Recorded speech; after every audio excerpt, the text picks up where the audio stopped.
Ross, good morning. We're recording this because when the summer school happens, you will be happily enjoying a well-deserved rest. Uh, Well, yes. you are a neighbour here in the close and recently arrived, and thank you for your time um, uh, to tell us a little bit about your story.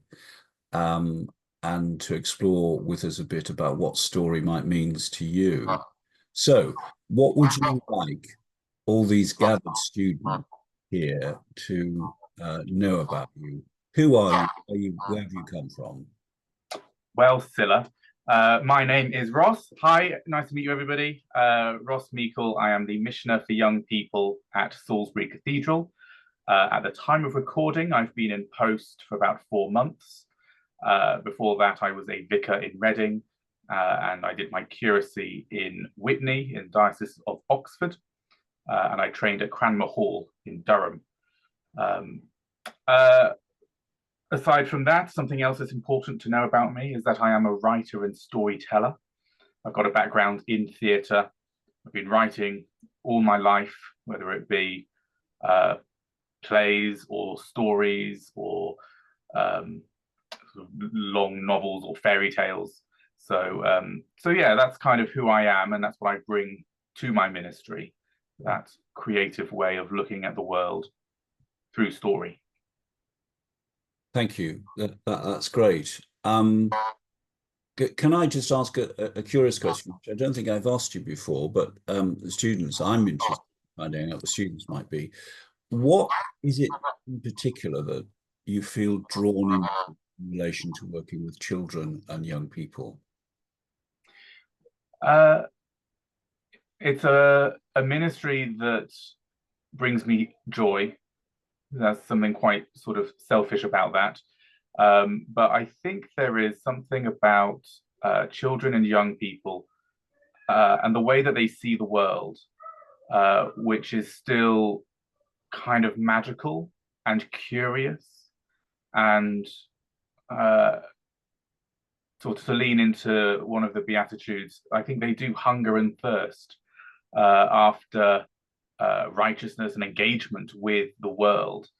And I'm really enjoying my ministry here, whether it's with school visits and being questioned by curious year sixes, or whether it is meeting with teenagers over a pizza and them asking me questions about the multiverse or whatever. So yeah, I think that's part of it, and seeing them as they grow into their identities within the church or outside the church, just taking their place within the world. Thank you. Thank you. I think you know that this week we're gathered together here at Sarum, exploring um, story. Yep. Could you tell us, show us, explain to us what you think a story is?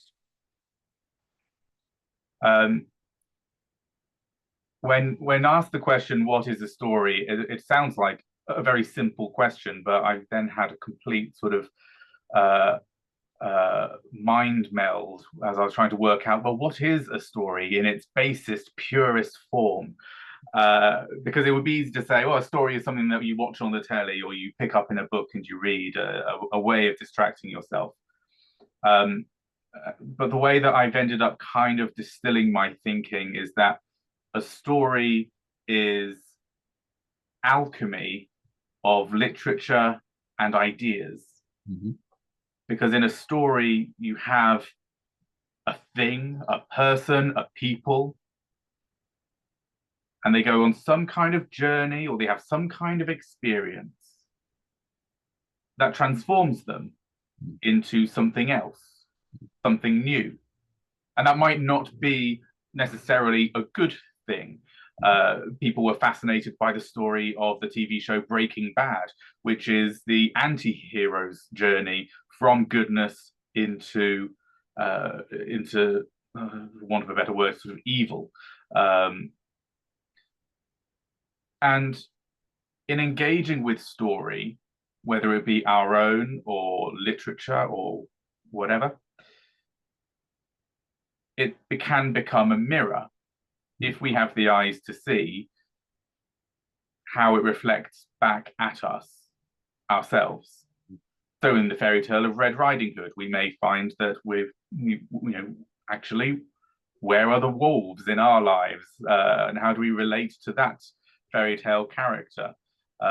In the news stories, actually, how are we reflected in the plight of refugees around the world? And then, of course, within a Christian context, we may choose the passion and resurrection of Christ, the life of Jesus, as a story with which we see ourselves reflected back in it. That's fantastic. That's great. I think we might be able to go home now because we understand. Let me be a bit more playful around the word association test. So, word is, of course, story. What most immediately comes to mind in terms of other words that express what story is for you? Golly. Journey springs to mind. Yeah. That feels very X Factor. No? But journey, I suppose. Yeah. Anything else? What about feeling? Yeah. Certainly there is the story is provocative. It provokes our emotions. And how we feel about things. And we can see how story can be manipulated to make people feel a certain way on a particular subject matter. The media, especially, are brilliant at that. And in politics, the way that some political groups will pick a group to cast as the villain in society. Feeling is very much at the heart of how story, or the power of story within our lives. Yeah. Yeah, thank you. Thank you. That's really helpful. So you said you had a background in drama and theatre, and I think that was part of your formation as a intellectual formation as an undergraduate. What took you into that area? I mean, I suppose the question is, what's really fired or influenced you in being interested in stories, in reading stories, but also now writing stories? Yeah. Well, I've always been fascinated, and I've always loved books and stories. My mum is a librarian, so I was surrounded by books growing up as well, which helped. But I find that writing stories for myself, even from a very young age, I was writing stories that helped me to explore and understand myself, understand the world, and understand God. I wrote a very sort of weirdly dark theological story when I was about 5 on an Acorn computer back in the early 90s, and that's continued. I've continued writing stories that help me to understand scripture, theology, God, turning the Beatitudes into fairy tales, exploring what salvation even is. When I was a student at York University, trying to own my own faith and understand it as best I could by writing a play, putting it on about Judas Iscariot and his sort of role within the salvation story. So that's been really influential, sort of just I have found it helpful as a way of doing theology and praying with God. But I also had sort of a role model within the family. You may be familiar with the Street Bible, or the Word on the Street, written by Rob Lacey. And he is my mum's cousin, or rather, he was my mum's cousin. So I kind of grew up with this figure who was a creative Christian who was writing and retelling the stories and looking at scripture and theology from a completely other way of thinking. And that was very inspirational for me as a young writer, creative type. Thank you. I suppose I'm prompted to ask. It wasn't it wasn't on the sheet of questions I thought I'd ask you, but helping me to do different things in terms of telling your story. What's your favourite biblical story? Oh golly, okay. No prior knowledge of this question, Ross. No. The one that springs immediately to mind is Jonah. Right. I do love Jonah because I think it is an excellent piece of satire of what a prophet isn't. Right. I love the fact that Jonah gets the call from God, and where all other prophets obey the word of the Lord, Jonah disobeys and actively goes away. And then eventually, when he is brought to Nineveh to sort of preach the good news of forgiveness of sins, everyone listens to him.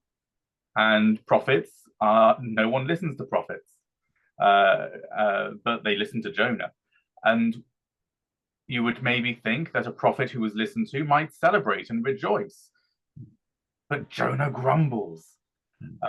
So I love the inversion of Jonah because it is the anti-story, if you like, of the prophet's real life experience. Well, I look forward to seeing how the students our students here might take that on in terms of their learning and formation. What kind of prophets are they going to be in and through their ministry? Yeah. Coming to an end, I just wondered if you've got a practical example of how you use stories in your ministry. Sure. I mean, I think in many ways it kind of has filtered through into my whole way of thinking about ministry. In terms of liturgy, I tell stories sometimes as in the sermon slot. But you can begin to think wider in terms of the whole shape of a story within a service. Where do we start and how do we end? What are those beats of narrative or story within a whole service where someone is transformed? So that's helped me think liturgically about services. Yeah. Missionally, I've told my stories out and about. I've done whether that's in schools or youth groups. I once did a stand-up comedy routine using the story of the prophet Jeremiah and his loincloth, and which he goes and buries and all of that, and then he digs it up again. Because I think that's possibly one of the oldest stand-up sets straight from scripture. But anyway, so missionally, how there's something about biblical storytelling and how we bring that into the wider sphere. And then finally, pastorally, I think story's been really helpful in how I relate and engage with people who are struggling with whatever, to help to ground them within a story or to relate their experience to another story, whether that's in scripture or not, can be really helpful in terms of thinking, okay, the experience you've just told me, it's just brought me to mind Daniel in the lion's den, and that may be helpful for a person to realize that actually what they're feeling right now isn't necessarily the end of the story. There is a story of hope there, and especially in funeral ministry, that's a huge part of people's story of grief. And in a funeral service, we acknowledge where they are in the story of grief and despair, but we give them the story of hope, the story of resurrection, the story that death is not the end and does not win out. And that's not to dismiss the emotions and the feelings of grief and sadness, but it is to place it within a wider, larger context. So those are three ways, I suppose. That's fantastic. That's fantastic. So, look, I think the students here, the new students, are very much looking forward to getting to know you. Yeah, come along. When you get back from holiday. It's really great that you're here in this Salisbury community, and you're a real gift to us. And thank you for everything you've shared today. Just one slightly offbeat question, which I think you're probably used to from me by now. Uh, You've got one single bit of advice to offer students in training, and I'm not going to edit this out. It's your advice. If you've got one single pearl of advice to offer uh, all these people who are hanging on your every word in the Caval room as they watch this recording, what might it be? I'm gonna sort of offer two what might seem to be competing pieces of advice. Mhm. The first one is to go gently with yourselves, Mhm. be kind to yourself. Mhm. The other is to take every opportunity you can to experience the fullness of ministry, the wideness of what it means to be a part of Mhm. Yeah. the Church of God, the Church of England. Um, Come along and see what we're getting up to if you have a free Sunday at the Cathedral. Mhm. If there are opportunities to go and do a placement abroad in another part of the Anglican Communion, Mhm. go for it, chase that down. Mhm. We are enriched by all of those experiences, and I certainly have been in my own training. Ross Meikle, thank you very much indeed. Thank And you very much. Sarum very soon. Thanks See you very around. much for your time. Bye. Cheers. Bye.